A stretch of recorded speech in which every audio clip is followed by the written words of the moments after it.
تاجدار المعجم، تاجدار انبیاء، محبوب کبریا، جناب محمد رسول اللہ صلی اللہ علیہ وسلم کی بارگاہ مصطفیٰ میں آپ کے وسیلہ جلیلہ سے خلاق کائنات نے اس ساری کائنات کی تخلیق فرمائی۔ اللہ تبارک و تعالی کا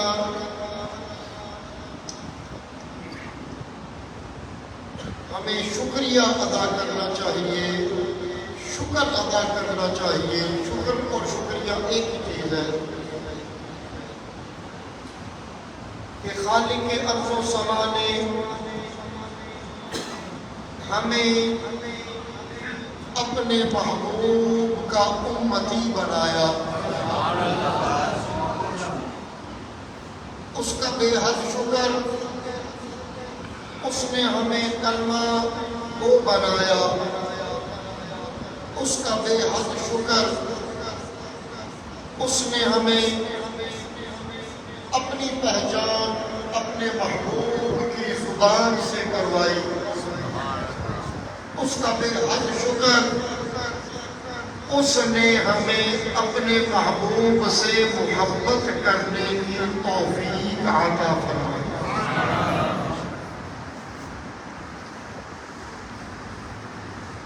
جو بھی صاحب ایمان ہوتا ہے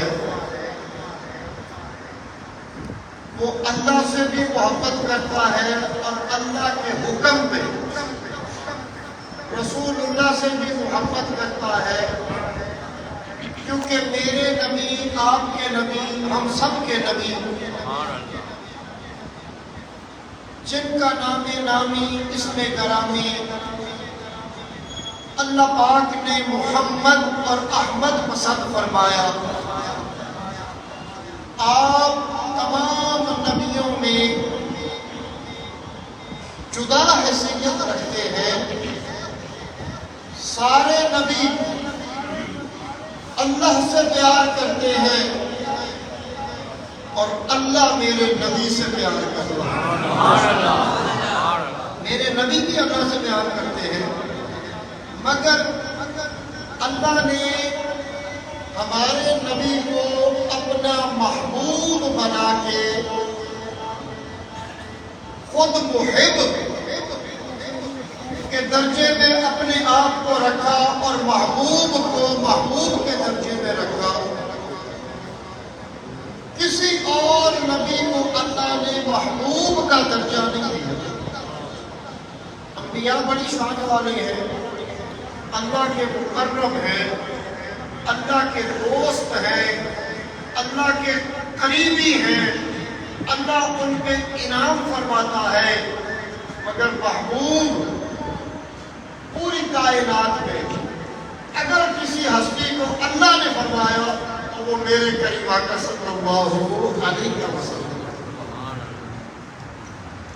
اور آپ کی محبت کو اللہ نے بھی آپ سے محبت فرمائی اور مخلوق کے لیے بھی، امت کے لیے بھی لازم رکھا کہ وہ رسول اللہ صلی اللہ علیہ وسلم سے واضحانہ محبت کرے۔ یہ محبت ہے جو آپ کے ذکر کی محفلیں سجانے پہ امتی کو وہ محبت کا جذبہ مجبور کرتا ہے۔ کبھی ہم میلاد پاک کے عنوان سے آپ کے ذکر کی محفل سجاتے ہیں، کبھی معراج النبی کے موضوع پہ آپ کے سفر معراج کو، جس میں آپ کی بے پناہ عظمت ظاہر ہوئی، اس کا بیان کرنے کے لیے محفل سجاتے ہیں۔ کبھی ہم آپ سے واضحانہ محبت کرتے ہوئے آپ کے معجزات بیان کرنے کے لیے محفل سجاتے ہیں، آپ کا ذکر کرنے کے لیے محفل سجاتے ہیں۔ یہ محبت ہے جو امتی کے دل میں ہے، جو ہر ایمان والے کے میں ہے اس محبت کے سبب ایمان والے اپنے نبی کا ذکر کرتے رہتے ہیں۔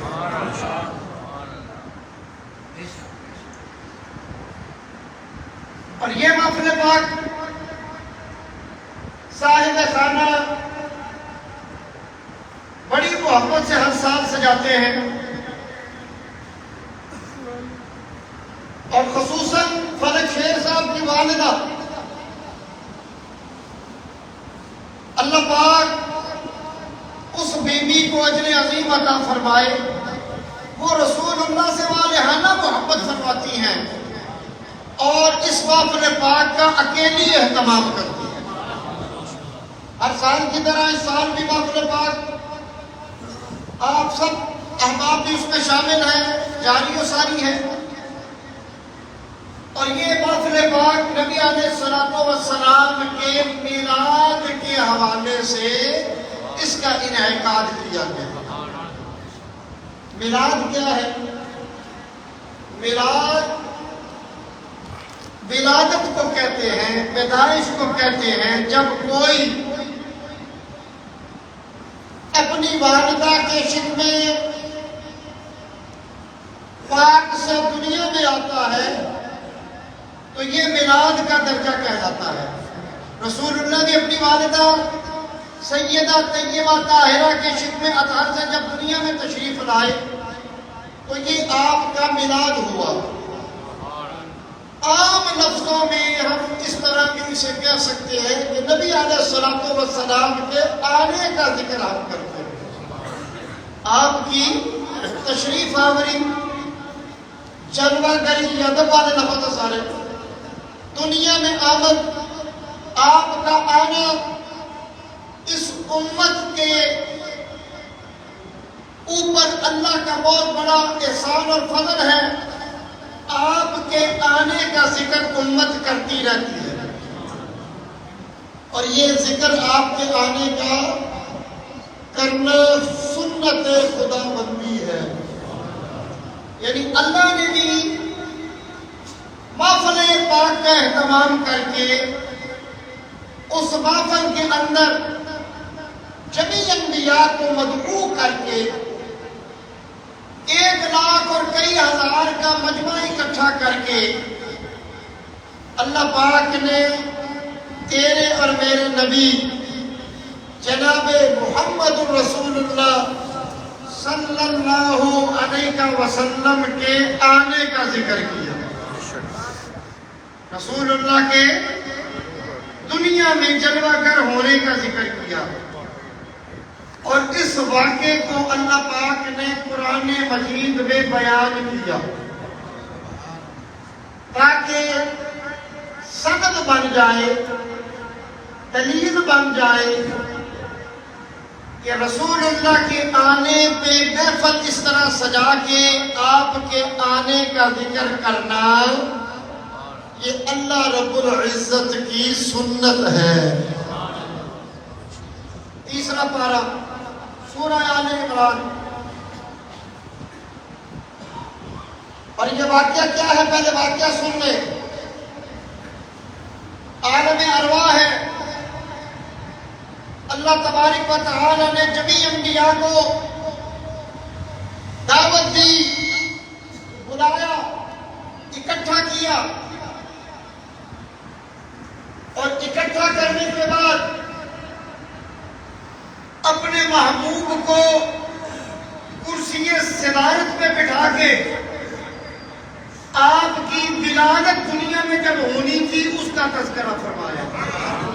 ابھی یہ عالم ارواح ہے، تمام مفسرین اپنے بیگانی لکھتے ہیں کہ یہ واقعہ عالم ارواح کا ہے، اور یہ مضمون بھی بتا رہا ہے کہ یہ آپ دنیا میں ابھی جسم پاک کے ساتھ کوئی نبی نہیں آیا، یہ بات اس سے پہلے کی ہے۔ اللہ انہیں اکٹھا کر کے اللہ رب العزت ان سے خطاب فرما رہے ہیں اور ان کی نبوت کو بیان کر رہے ہیں، اور ان کی نبوت بیان کرنے کے بعد میرے کریم آقا کے آنے کا ذکر کر رہے ہیں۔ یہ ایک آیہ مبارکہ کئی مسئلے حل کرتی ہے۔ پہلے میں تلاوت کروں گا، آپ سماعت کریں، قرآن پاک کو سننا بھی عبادت ہے۔ وَإِذْ أَخَذَ اللَّهُ مِيثَاقَ النَّبِيِّينَ لَمَا آتَيْتُكُم مِّن كِتَابٍ وَحِكْمَةٍ ثُمَّ جَاءَكُمْ رَسُولٌ۔ سبحان اللہ۔ کون سا پارہ ہے؟ تیسرا، سورہ آل عمران، اور پارے کا آخری رکوع ہے۔ آپ اگر خود بھی ترجمے کے ساتھ پڑھنا چاہیں، تفسیر کے ساتھ تو پڑھ سکتے ہیں، پڑھنا چاہیے۔ اللہ پاک اپنے محبوب کو یاد کرا رہے ہیں، محبوب وَإِذْ، اور جب وہ یاد کریں، اخذ اللہ، میں اللہ نے لیا تھا، میثاق، وعدہ، النبیین، سارے نبیوں سے۔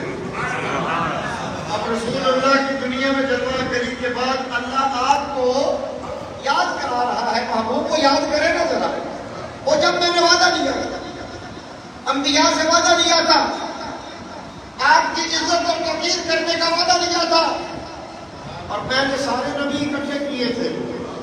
محبوب ابھی وہ دنیا میں نہیں آئے تھے، ابھی ان کو کتابیں نہیں ملی تھی۔ کتابیں اللہ عطا فرماتے ہیں نا انبیاء کو،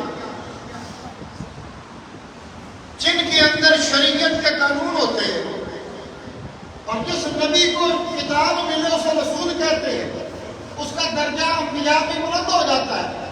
سارے نبیوں کو کتابیں نہیں دی، بلکہ ایک نبی کو کتاب دے کے رسالت کے درجے پہ فائز فرمایا، اور قریبی زمانے کے سارے نبیوں سے کہا کہ کتاب یہی ہے، اس نبی پہ اترنے والی کتاب سے تم بھی رہنمائی لو، اور اپنی امت کو میرے قانون اصول اور میری پہچان کراؤ، ان کو بتاؤ کہ زندگی کیسے گزارنی ہے۔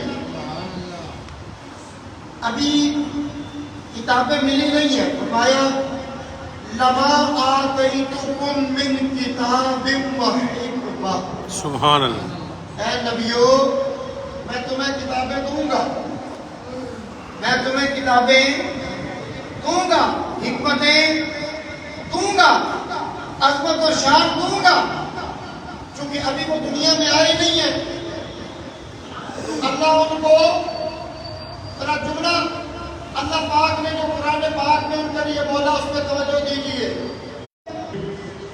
میں نے نبیوں سے وعدہ لیا، اب کچھ لوگ نبوت کو وحی سے مشروط کرتے ہیں۔ وہ کہتے ہیں جب تک وحی نہ آئے نبوت کا آغاز ہوتا نہیں ہے۔ کہ کچھ لوگ شکوک و شبہات ڈالتے ہیں، نبوت کو وحی کے ساتھ مشروط کر کے وہ کہتے ہیں 40 سال تک محمد نبی نہیں تھے۔ جب جبرائیل غار حرا میں وحی لے کے آئے تو آپ کو بھی پتا چلا اور آپ کو بتایا گیا کہ آج سے آپ نبی ہیں۔ یہ سبحان اللہ والی بات نہیں ہے، یہ عقیدہ باطل ہے، یہ عقیدہ غلط ہے۔ یہ قرآن کی آیت بتا رہی ہے۔ بھئی جبرائیل جو وحی لے کے آتے ہیں وہ ہے قرآن مجید کی آیتیں، وہ وحی کیا ہے؟ کتاب ہے۔ وہ وحی کیا ہے؟ کتاب ہے۔ اور ہمیں جو ہمارے نبی کو کتاب دی گئی اسے ہم کیا کہتے ہیں؟ ہم نہیں کہتے، اس کا نام اللہ نے رکھا قرآن۔ قرآن اللہ نے نام رکھا۔ ہمارے نبی پہ جو کتاب آئی اس کا نام کیا ہے؟ قرآن۔ قرآن اس کی پہلی آیت جو وحی کے اعتبار سے اول ہے وہ ہے اقرأ بسم ربک الذی خلق۔ آیت کے 30ویں پارے کی ہے مگر پہلی وحی ہے۔ اب نبی علیہ السلام غار حرا میں تھے، جبرائیل آئے اور یہ آیت مبارکہ آپ کو پڑھائی، سنائی، سکھائی، یاد کرائی۔ کچھ لوگ کہتے ہیں جی جب وہ آیت آئی اور وحی آئی تو آپ نبی بنے۔ ان سے سوال ہے کہ یہ آیت مبارکہ جو میں نے پڑھی تیسرے پارے کی، اس میں اللہ فرما رہا ہے کہ ابھی میں نے تمہیں کتابیں نہیں دی، ابھی میں نے تمہیں کتابیں دوں گا، حکمت دوں گا، کتاب دوں گا، شریعت دوں گا، دین دوں گا، ضابطہ دوں گا، ابھی دین لما آتیتکم من کتاب و حکمہ، میں تمہیں کتاب دوں گا، مستقبل کی بات ہو رہی ہے، ابھی میری نہیں۔ تو اس سے پہلے اللہ نے ان کو جب یاد فرمایا تو کیا کہا؟ میرے سے وعدہ کرو نا اے جماعتی انبیاء اور نبیوں، میرے سے وعدہ کرو نا، یہ کتاب تو ابھی ملی نہیں، اگر کتاب ملنے میں نبوت کا آغاز ہو تو پھر اس وقت جب ابھی کتاب نہیں ملی تو یہ نبی نہیں ہے، یہ نبی، بات سمجھ آ رہی ہے؟ یہ ان کے عقیدے کے مطابق یہ نبی نہیں ہے، تو معاذ اللہ نقل کفر نباشت وہ نبی ابھی ہے نہیں، تو اللہ انہیں نبی کہہ رہا ہے، تو معاذ اللہ اللہ غلط کہہ رہا ہے، استغفر اللہ، اللہ غلط کہتا، اللہ غلط کہتا، ہماری عقل چھوٹی ہے، ہم اپنی عقل میں چیزوں کا جب نامتے ہیں تو ہم اس کا مفہوم غلط لے لیتے ہیں، ہم سمجھتے ہیں وہی آئے گی تو نبوت کا آغاز ہوگا، ابھی وہی تو دور کی بات ہے، وہ نبی دنیا میں نہیں آئے، اور ابھی ان کو کتاب ملی نہیں، ابھی وہی آئی نہیں، ابھی جبرائیل آئے ہی نہیں، ابھی حکمت ملی نہیں۔ اللہ فرماتا ہے نبیوں اور نبیوں ذرا میرے سے وعدہ کرو گا، پتہ چلا نبوت وحی کی محتاج،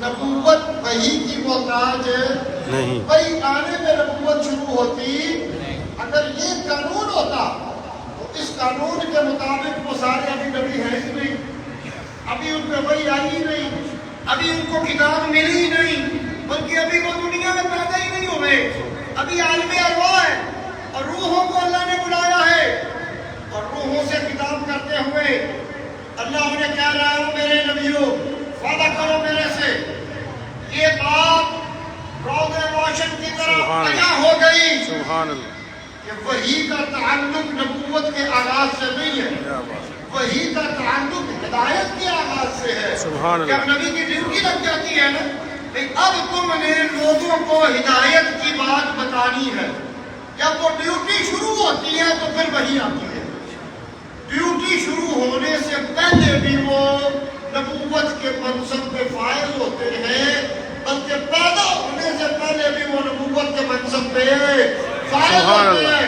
اللہ نے ان کی روحوں کو جدا بنایا اور ان کو نبی کہہ کے بتا دیا کہ یہ چنے ہوئے لوگ ہیں، یہ منتخب شدہ لوگ ہیں، میں نے پہلے سے ان کو چن لیا ہے، الگ کر کے ان کو پیدا کیا ہے، ان کی عظمت اور شان کو بلند کیا ہے، یہ میرے ہیں، ان کی ڈیوٹی میں نے لگانی ہے کہ جب دنیا میں پیدا ہوں گے تو ڈیوٹی بھی پوری کریں گے، یہ میرے وفادار ہیں، میں نے ان کے سر پہ نبوت کا تاج سجا دیا۔ سبحان اللہ، نعرہ تکبیر، نعرہ رسالت، نعرہ حیدری، نعرہ تحقیق، نعرہ غوثیہ، آستانہ علیہ شرک پور شریف زندہ باد، میدان شیر ربانی جاری رہے گا، تاجدار شرک پور شریف، زندہ باد، عظمت و شان انبیاء۔ زندہ باد، اب ایک مسئلہ سمجھ آ گیا ماشاءاللہ، کہ نبوت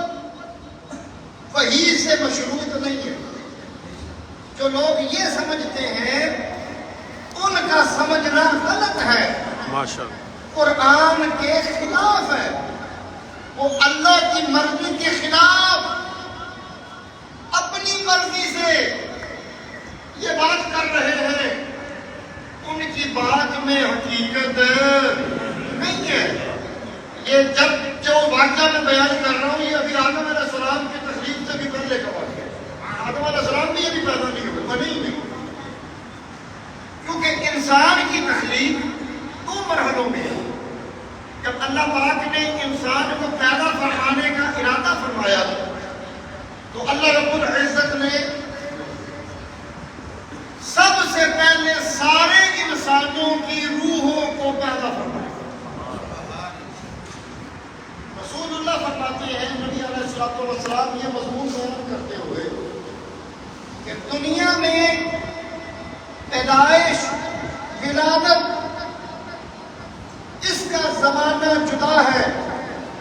باپ پہلے آیا, بیٹا بعد میں آیا, پوتا اس کے بعد میں آیا, مگر روحوں کی تخلیق میں سارے اکٹھے ہیں, ایک ہی وقت میں پیدا ہو. اچھا وہ روحیں جب پیدا کر لی تو پھر کہاں رکھا انہیں؟ نبی علیہ الصلوۃ والسلام فرماتے ہیں اللہ نے ایک جہان بنایا. یہ جیسے کہ دنیا ایک جہان ہے, فرمایا ایک جہان بنایا اور روحوں کو پیدا فرمانے کے بعد اس جہان میں رکھا. اسے کہتے ہیں عالم ارواح, روحوں کا جہان. عالم ارواح روحوں کا جہان. ساری روحیں آدم علیہ السلام سے لے کے آج تک جتنے انسان پیدا ہوئے یا قیامت تک جتنے انسان ابھی پیدا ہونے ہیں, سب کی روحوں کو ایک وقت میں اللہ نے پیدا کر کے رکھا. کہاں پہ؟ عالم ارواح میں. یا رسول اللہ.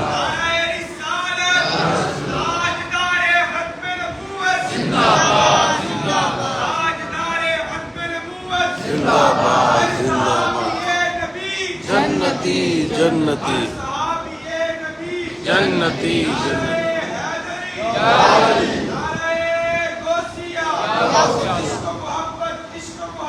اعلیٰ حضرت اعلیٰ. اب یہ مضمون جو ہے یہ کسی بندے کا بیان کیا ہوا نہیں ہے, یہ رسول اللہ کے علم سے ہمیں بتا رہے ہیں اور اس میں کوئی شک نہیں ہے. روحوں کو پیدا کرنے کے بعد پھر جسموں کو پیدا کیا گیا, اور جسموں کو پیدا کیا گیا شکم مادر میں, اور جس کا جسم بنا ادھر سے روح کو لے کے جسم میں ڈال کے بندر کو زندہ کیا گیا. یہ ہے ایک نظام. اب جب روحوں کو پیدا کیا تو ایک قرآن پاک کی یہ آیت مبارکہ بتا رہی ہے کہ انبیاء کی روحیں اس وقت ہی ممتاز تھی. ممتاز سمجھتے اعلیٰ اور الگ تھی, اور اللہ ان روحوں سے خطاب کرتے ہوئے یہ نہیں کہہ رہا اے ارواح انبیاء, میں نہیں, چاہے تم ابھی روح کی شکل میں ہو یا نبی ہو نبی, درجہ نبوت کا ہے, میں تمہیں نبی کہہ کے یاد کروں گا, نبیوں کی روح کہہ کے یاد. اور یہ مضمون شاید اسی لیے سمجھا دیا کہ نبوت کو پیدائش سے بھی مشروط نہ کرنا, نبوت کو وحی سے بھی مشروط نہ کرنا. نبی عالم ارواح میں ہو پھر بھی نبی ہے, نبی شکم مادر میں ہو پھر بھی نبی, دنیا میں پیدا ہو پھر بھی نبی, بچپن کی عالم میں ہو پھر بھی نبی, جوانی کی عالم میں ہو پھر بھی نبی ہے. روح چاہے بڑھاپے میں آئے, وحی چاہے بڑھاپے میں آئے, وحی کی اس سے کوئی مشروط ہونے والی بات نہیں ہے. نبوت الگ چیز ہے, وحی کا آنا الگ چیز ہے. ماشاءاللہ. اب دیکھیے ایک حدیث پاک اور سے بات کیجیے. نبی علیہ الصلوۃ والسلام فرماتے ہیں صحابہ, اور رسول اللہ اپنے آنے کا خود ذکر فرما رہے ہیں. اس حدیث پاک میں نبی علیہ الصلوۃ والسلام اپنا میلاد بیان کرتے ہیں. نبی پاک نے میلاد کا ذکر کیا, شروع ہو جاتی ہے. فرمایا صحابہ, میں ان پتھروں کو پہچانتا ہوں, میں اپنی والدہ کے شکم میں تھا. میری والدہ مکے میں اپنے گھر سے باہر نکلتی, وہ پتھر میری والدہ کو سلام کرتے, کیونکہ میری والدہ کو اس لیے سلام کرتے ان کے شکم میں اللہ کا نبی.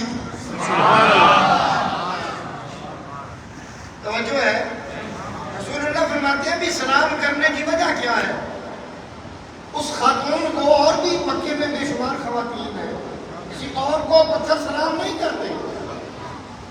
اور رسول اللہ کی والدہ کو پتھر سلام کرتے ہیں. اور سلام کرنے کی وجہ بھی بتا دی، کوئی اور وجہ نہیں ہے، کیونکہ میں اللہ کا نبی ان کے شکم میں تھا، تو میری عظمت اللہ نے ان پتھروں پہ ظاہر کی. اور وہ پتھر جانتے تھے کہ یہ نبی کی ماں ہے، ابھی رسول اللہ پیدا نہیں ہوئے، شکم پاک میں ہے.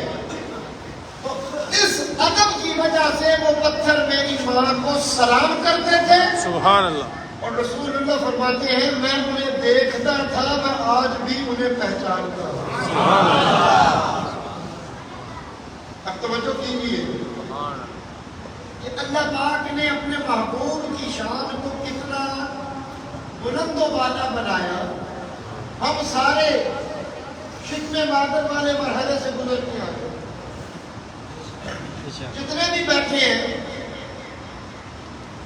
اللہ پاک نے ہمیں تخلیق کرنے کے لیے شکم مادر کا انتخاب کیا، اور وہ ماں سب کی ماں اللہ جن کی زندہ ہے انہیں خدمت کی توفیق دے، اور جن کی مائیں دنیا سے پردہ کر گئی اللہ پاک ان کے لیے اصال ثواب کرنے کی ان کی اولاد کو توفیق دے، اور ان کے لیے دعائے مغفرت کرنے کی توفیق دے. ماں ماں ہی ہوتی ہے. ہم سب ماں کے پیٹ سے دنیا میں آئے، کیونکہ قانون خدا یہ ہے. ہم بھی اس جگہ پہ رہے، مگر ہمیں باہر کی کوئی کیفیت ہم پہ ظاہر نہ ہوئی، نہ ہی ہمیں شعور تھا. بلکہ جب ہم پیدا ہو گئے 2 سال تک پھر بھی ہمیں کوئی یاد نہیں ہے کہ ہم کس کیفیت میں رہے. جن پہ اللہ انعام وہ قرآن پاک میں ہے نا، انعم اللہ علیہم من النبیین، یہ اللہ کا انعام ہے. ماشاء اللہ. اللہ انہیں جدا گانا حیثیت عطا فرماتے ہیں. ماشاء اللہ. کوئی بندہ اس مقام تک نہیں پہنچ سکتا جو اللہ کے انعام کی وجہ سے اللہ کے مقربین کو میسر ہوتا ہے. اب رسول اللہ شکم مادر میں ہیں، دیکھ رہے ہیں پتھر سلام کا، دیکھ رہے ہیں. ہم شکم مادر میں تو ہمیں کوئی پتہ نہیں. رسول اللہ فرماتے میں آج بھی ان پتھروں کو پہچانتا ہوں.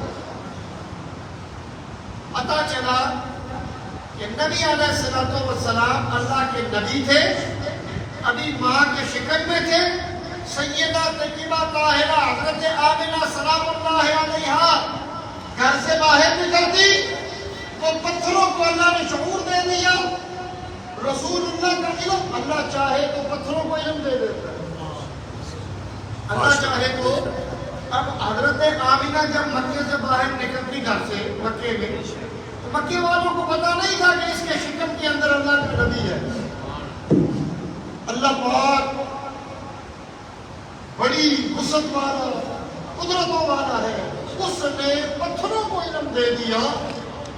اور علم دینے کی وجہ بھی ایک یہ تھی کہ اے پتھروں، یہ میرے محبوب کی ماں ہے، اس کے شکم پاک میں میرا محبوب جلوہ گر ہے.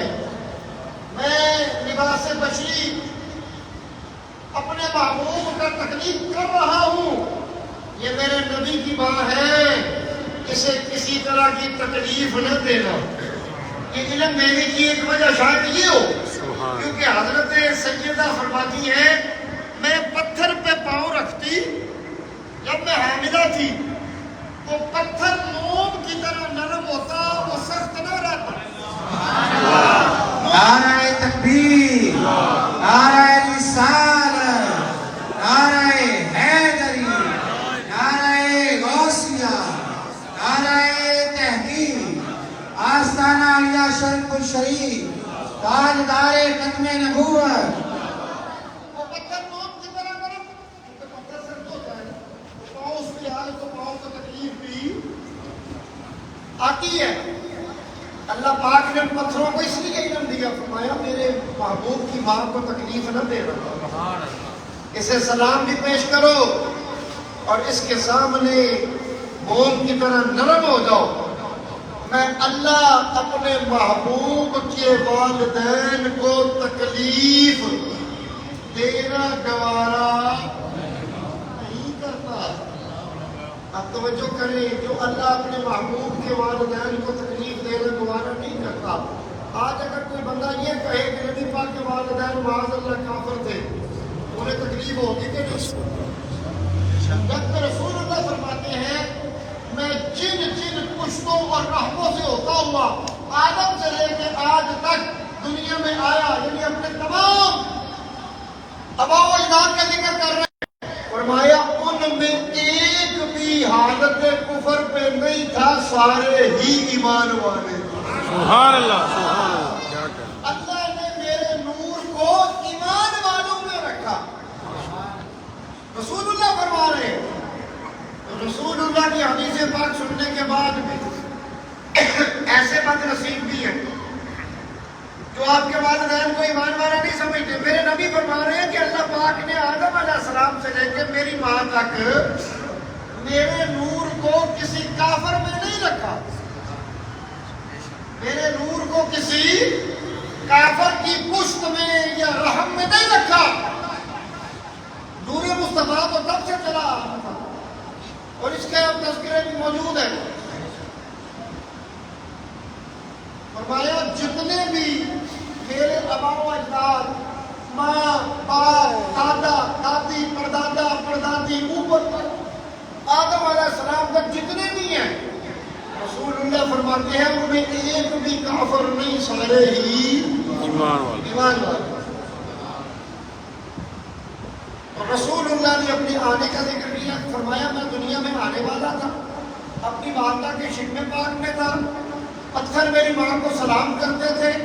اللہ نے میری ماں کی پہچان ان پتھروں کو کرائی، وہ میری ماں کو سلام کرتے تھے. ان کا سلام کرنا میں محمد شکم مادر میں دیکھتا بھی تھا، سنتا بھی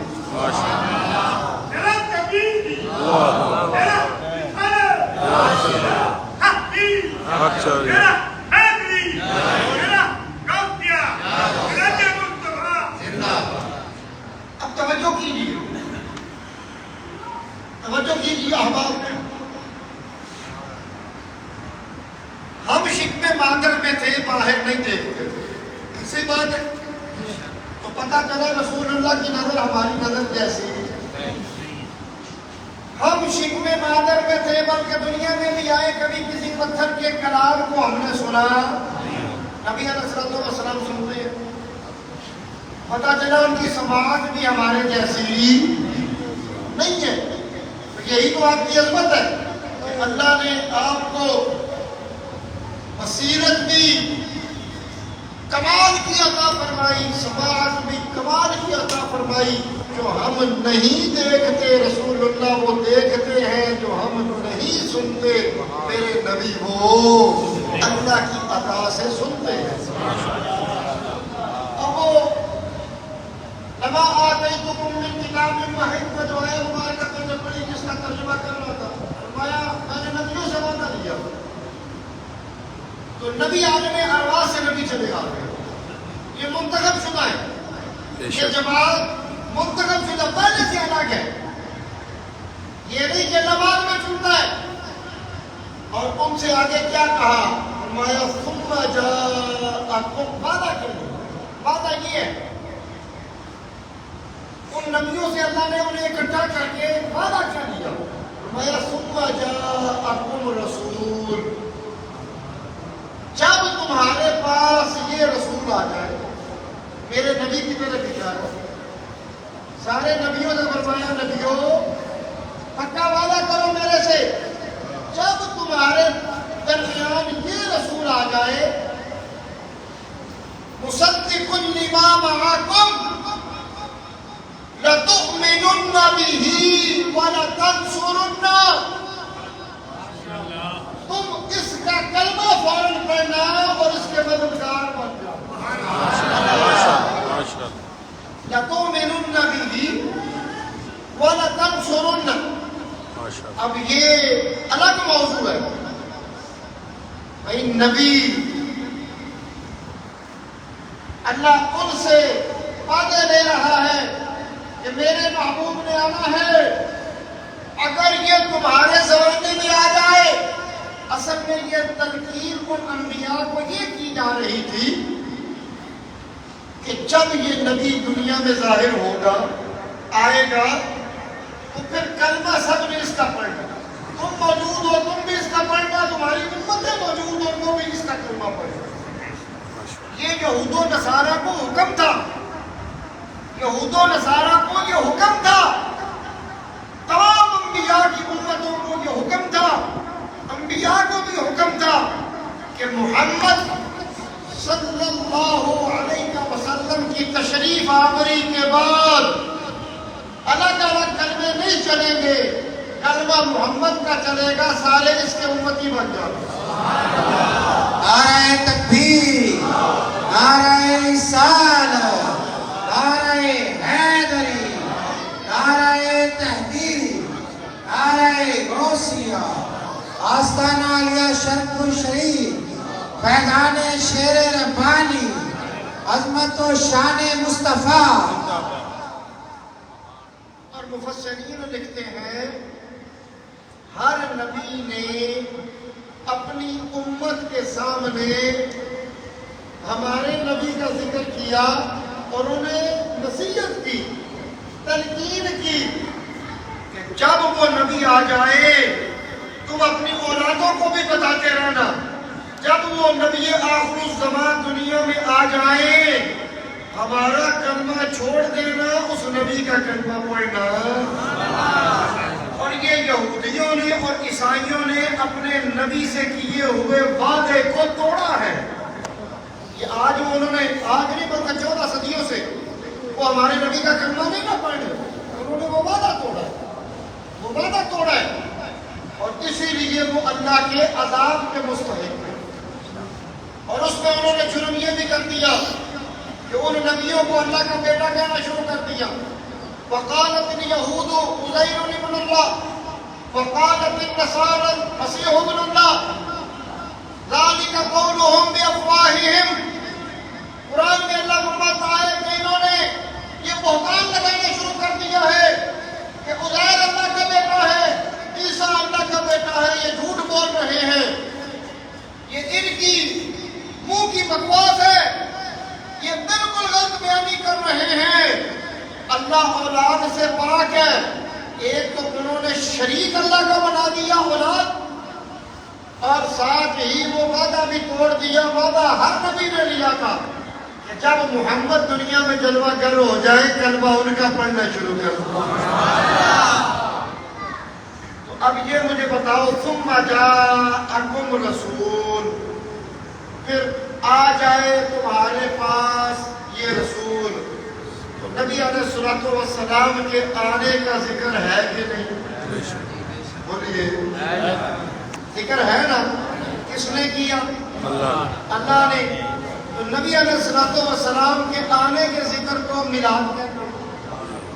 نبی علیہ الصلوۃ والسلام کے آنے کی بات کو بات کرنا، ذکر کرنا، اسے میلاد کہتے ہیں۔ تو پتہ چلا نبی علیہ الصلوۃ والسلام کی میلاد کی محفل سجانا، اور اللہ نے ذکر کی محفل میں کیا۔ ہم یہاں میں کتنے بیٹھے ہیں؟ 200 ہوں گے، 300 ہوں گے، 500 ہوں گے، اللہ نے 1.25 لاکھ کے قریب مجمع اکٹھا کر کے سبحان اللہ۔ میرا نہیں خیال کہ دنیا کے اندر کوئی ایسی میلاد کی محفل ہو جس میں مجمع لاکھ سے اوپر جائے۔ اللہ پاک نے لاکھ سے اوپر کا مجمع اکٹھا کر کے رسول اللہ کے آنے کی بات کی۔ سبحان اللہ، سبحان اللہ، کیا کہنا۔ اب سنو، میرے نبی کے آنے کی بات میں نے پہلے بھی بتایا نا، ہر نبی نے پھر اپنی امت سے کی کہ محمد جب آ جائے ہمارا کلمہ چھوڑ کے ان کا پڑھنا شروع کر دینا، اور خود بھی تیار تھے۔ اگر کسی نبی کی ظاہری حیات میں میرے نبی تشریف لے آتے تو وہ اپنے وعدے پہ قائم تھے، وہ اپنے وعدے پہ، نبی اللہ سے کیے ہوئے وعدے کو کبھی توڑتا نہیں۔ عیسیٰ علیہ السلام کا زمانہ آیا، اب یہ قرآن میں سارے ذکر موجود ہے۔ اللہ نے عیسیٰ علیہ السلام کو بڑے بڑے معجزات عطا فرمائے، مردے زندہ کرنا، اندھوں کو آنکھیں دینا، غیب کی خبریں دینا، مٹی کے پرندے بنا کے زندہ کر دینا، لا علاج امراض میں مبتلا مریضوں کو شفا یاب کر دینا، قرآن میں ذکر ہے۔ جب عیسیٰ علیہ السلام سے اتنی عظیم معجزے ظاہر ہوئے نا، تو آپ کی امت جو ہے نا، جو آپ کا کلمہ پڑھنے والے تھے، انہیں شک ہوا، اور شک غلط تھا، جس کی جناب عیسیٰ علیہ السلام نے بعد میں تصحیح کی۔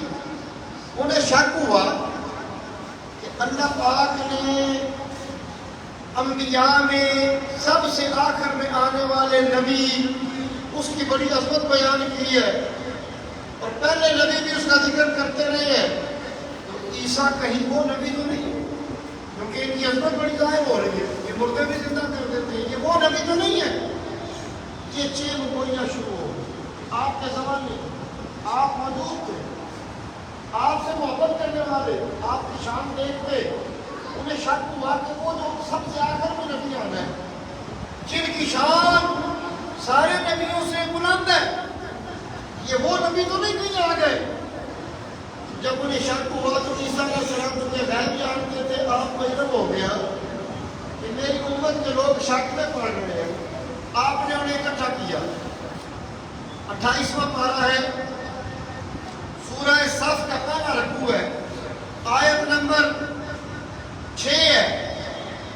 وَإِذْ قَالَ عِيسَى ابْنُ مَرْيَمَ يَا بَنِي إِسْرَائِيلَ إِنِّي رَسُولُ اللَّهِ إِلَيْكُمْ مُصَدِّقًا لِمَا بَيْنَ يَدَيَّ مِنَ التَّوْرَاةِ وَمُبَشِّرًا بِرَسُولٍ يَأْتِي مِن بَعْدِي اسْمُهُ أَحْمَدُ۔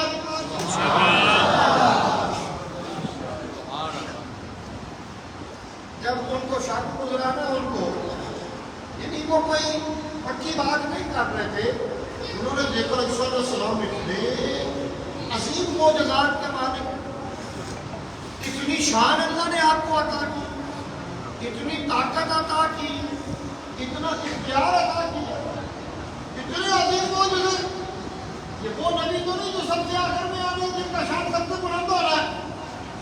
تو آپ نے اس طرح انہیں اکٹھا کیا، اور اکٹھا کر کے یہ آیا مبارکہ کی گرامر کے اعتبار سے لفظ کوئی بتا رہا ہے کہ وہ تھوڑے نہیں تھے، زیادہ تھے، جمع تھے، جمع کا صیغہ کم۔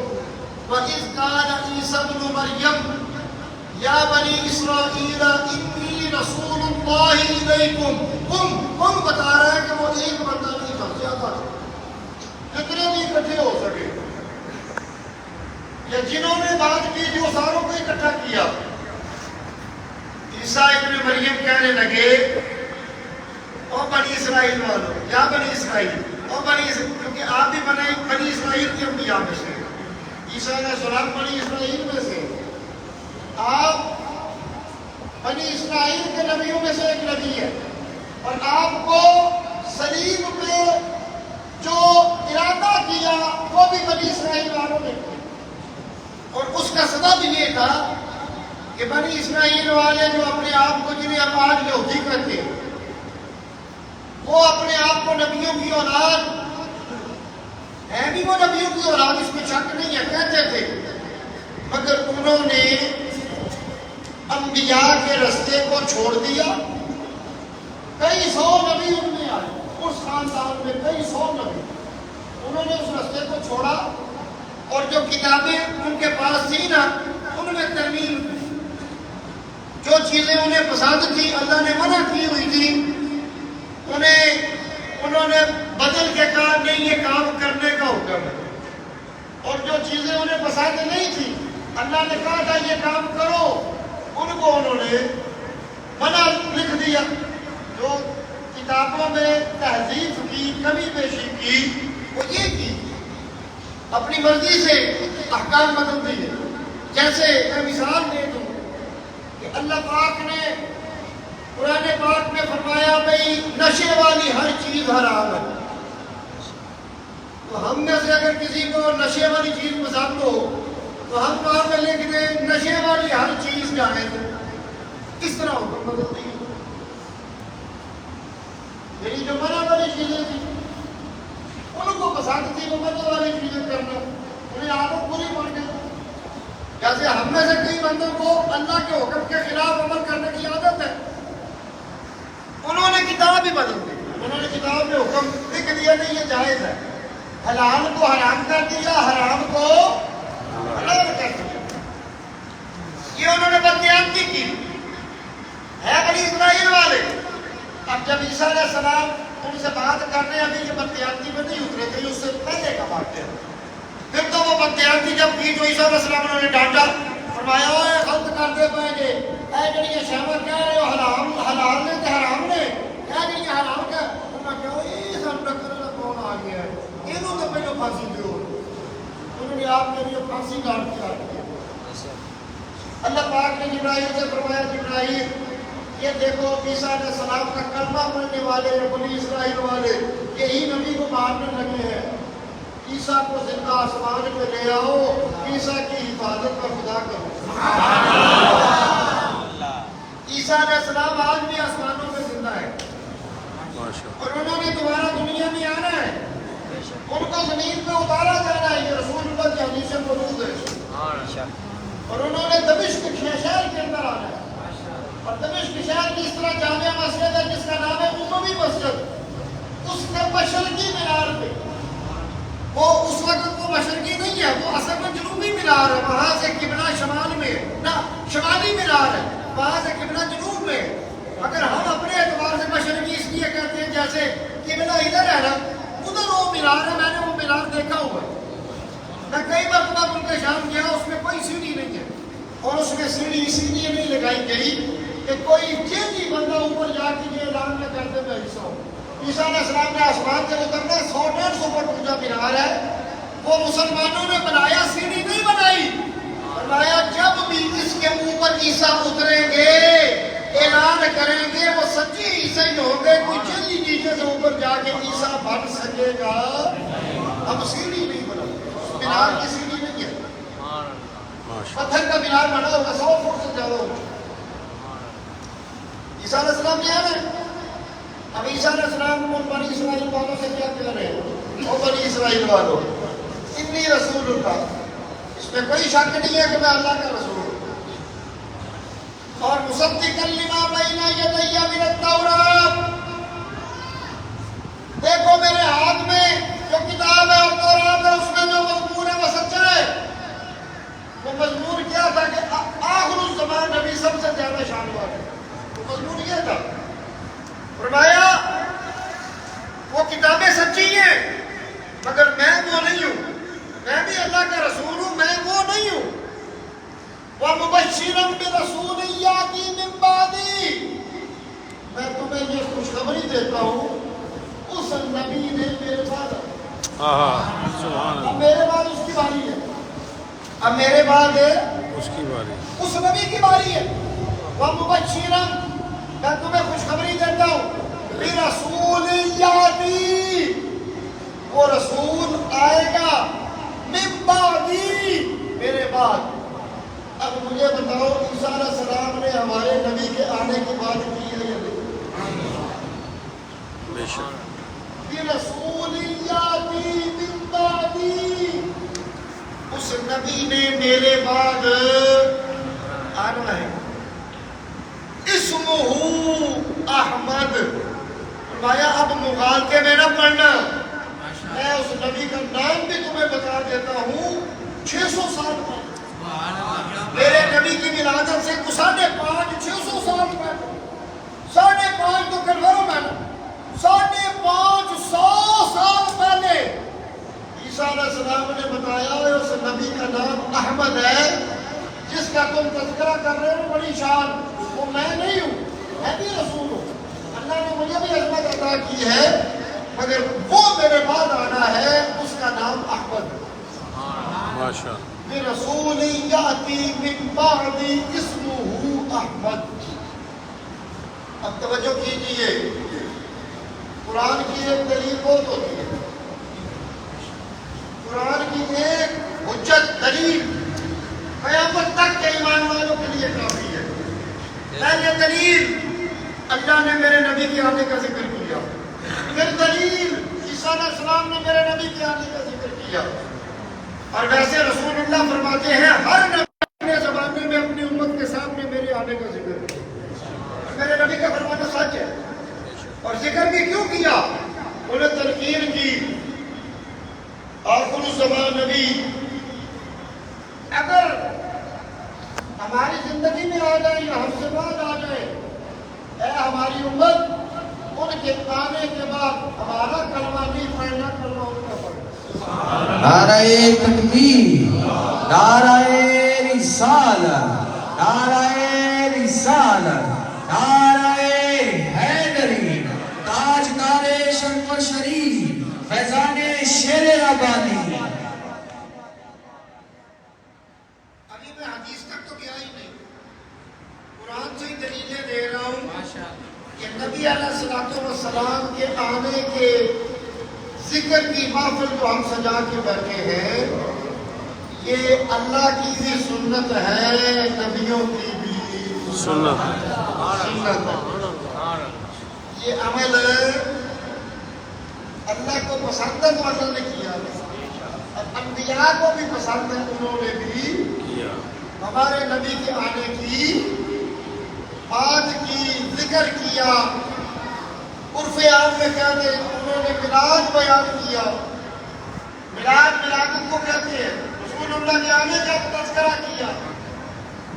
تو اسی وجہ سے امت اور امت کے اکابرین اور امت میں جو مومن ہے وہ نبی علیہ الصلوۃ والسلام کے آنے کا ذکر محفلیں سجا کے کرتے ہیں، کیونکہ اللہ نے بھی محفل سجا کے بندے اکٹھے کر کے ذکر کیا. عیسیٰ علیہ السلام نے بھی محفل سجا کے بندے اکٹھے کر کے ذکر کیا. ماشاء اللہ ماشاء اللہ.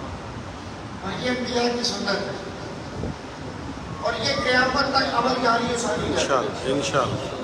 اور یہ اللہ کا شکر ادا کرنے کے مترادف ہے. بے شک. رسول اللہ کی آمد کا ذکر کر کے ہم اپنے رب کا شکر ادا کرتے ہیں کہ ہمیں سب سے عظیم نبی عطا فرمایا، سب سے اعلیٰ نبی عطا فرمایا. اور بریلی کے تاجدار اس لیے کہتے ہیں سب سے اعلیٰ ہو اولا ہمارا نبی. ماشاء اللہ ماشاء اللہ ماشاء اللہ. اولا اول کو کہتے ہیں. اور رسول اللہ خود فرماتے ہیں اول ما خلق اللہ نوری. آپ فرماتے ہیں بنے بھی سب سے پہلے، واہ واہ واہ. مگر بشری لباس کے اعتبار سے آخری ہے، اور ہے بھی سب سے اعلیٰ. ماشاء اللہ. سب سے اعلیٰ و اولا ہمارا نبی. ہمارا نبی، سب سے اعلیٰ و اعلیٰ ہمارا نبی. سارے نبیوں کو ملے معجزے ایک ایک، میرے ہاں معجزہ بن کے آیا. ہمارا نبی. سب سے اعلیٰ و اولا امت کی چرچا کرتی رہی ہے، کر رہی ہے، کرتی رہے گی. انشاءاللہ. یہ ایمان والے اللہ کی سنت پوری کرتے رہیں گے، انبیاء کی سنت پوری کرتے رہیں گے. رسول اللہ کی آمد کے تذکرے ہوتے رہے ہیں، ہو رہے ہیں، ہوتے رہیں گے. انشاءاللہ. کیونکہ یہ سنت خداوندی ہے. اللہ پاک ہمیں رسول اللہ کی سچی محبت عطا فرمائے، اور جن عمل جو اللہ کے محبوب کو پسند ہے، جن کے کرنے سے امت کرے رسول اللہ راضی ہوتے ہیں، اللہ وہ عمل کرنے کی ہمیں توفیق عطا فرمائے. وہ عمل فرض عبادتیں ہیں، وہ عمل نفل عبادتیں ہیں، وہ عمل رسول اللہ کو پسند ہے، میرے نبی نے کیے. اللہ ہمیں بھی کرنے کی توفیق. ان اعمال صالحہ کو کرتے رہنے کی توفیق عطا فرمائے، تاکہ رسول اللہ واقعی راضی ہو جائے کہ یہ میرا ذکر بھی کرتے ہیں اور میری بات بھی مانتے ہیں، اور جو میں نے کیا اور ان کو کہا یہ وہ عمل بھی کرتے ہیں. ماشاء اللہ. اللہ ہمیں نمازی بنائے، آمین. زکات دینے والا بنائے، روزے رکھنے والا بنائے، حج ادا کرنے والا بنائے، نفل پڑھنے والا بنائے. بلال کی محفل سجانے والا بنائے آخر دعوانا ان الحمدللہ رب عالمین ماشاء اللہ ماشاء اللہ مصطفیٰ جان رحمت بلا کو سلام سہائے بز میں ہدایت بلا کو سلام جی آنے سے روشن سما کا ہوا جی آنے سے روشن سما کا ہوا اس نبی کی ولادت پہلا تو سلام مصطفیٰ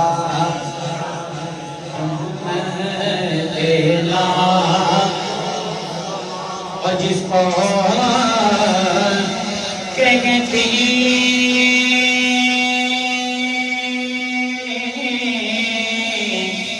ہے دنیا محمد کا شہر عیسیٰ کہتی ہے دنیا محمد کا شہر اور مولا کر پہلا سلام مصطفیٰ جان رحمت پہلا دست دستان ہے بڑے آقا سے غلام پیش کرشے ہے غلام نا سلام السلام ہے خدا کے پیارے رسول یہ سلام آج زمانہ